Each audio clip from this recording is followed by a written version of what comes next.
ఇన్ని చేస్తా ఉన్నప్పుడు ఇదే పెద్ద మనిషి చంద్రబాబు నాయుడు గారిని ఎవరైనా క్వశ్చన్ చేస్తారేమో అని, క్వశ్చన్ చేస్తే తీవ్ర పరిణామాలు వాళ్ళకు ఉంటాయి అని రెడ్ బుక్ రాజ్యాంగం నడిపిస్తూ ఉన్నారు. ఎవరైనా అడిగితే చాలు వాళ్ళను హరాస్ చేసే కార్యక్రమాలు జరుగుతూ ఉన్నాయి ఎవరైనా ప్రశ్నిస్తే.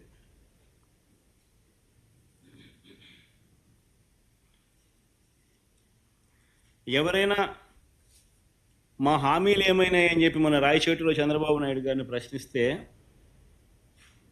చంద్రబాబు నాయుడు గారు ఏమన్నారు? సంపాదించే మార్గం ఏదైనా ఉంటే నా చెవిలో చెప్పు అన్నాడు.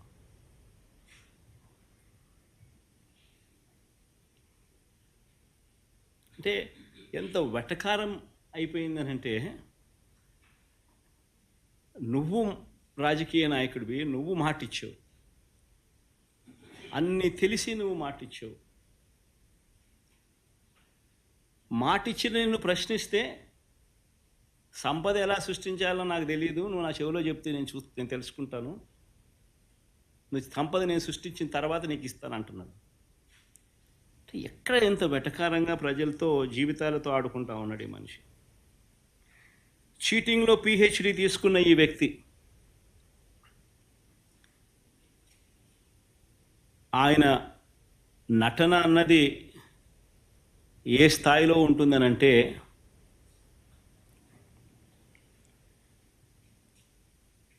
తానిచ్చిన హామీలను తానే ఎగరగొడతాడు.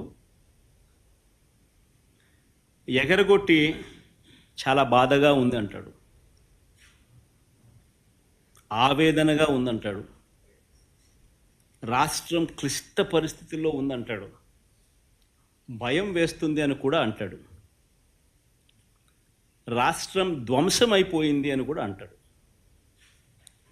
ఇవన్నీ కాక అనేటప్పుడు ఆ చేతులు ఊపడము, మాట్లాడడము, దాన వీర శూర కర్ణ.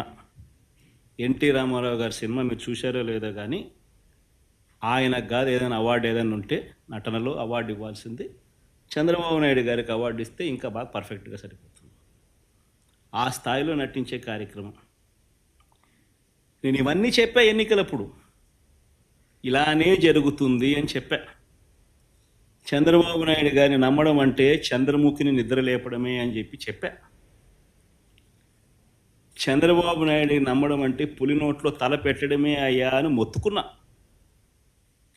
చెప్పాను ఇవన్నీ. నేను చెప్పినప్పటికీ కూడా పొరపాటున ప్రజలు పొరపాటు పడ్డారు. ఈరోజు చంద్రబాబు నాయుడు గారి మోసాలను, చంద్రముఖిని మళ్ళీ నిద్రలేపి ప్రజలందరూ కూడా బాధపడే కార్యక్రమం జరుగుతూ ఉంది.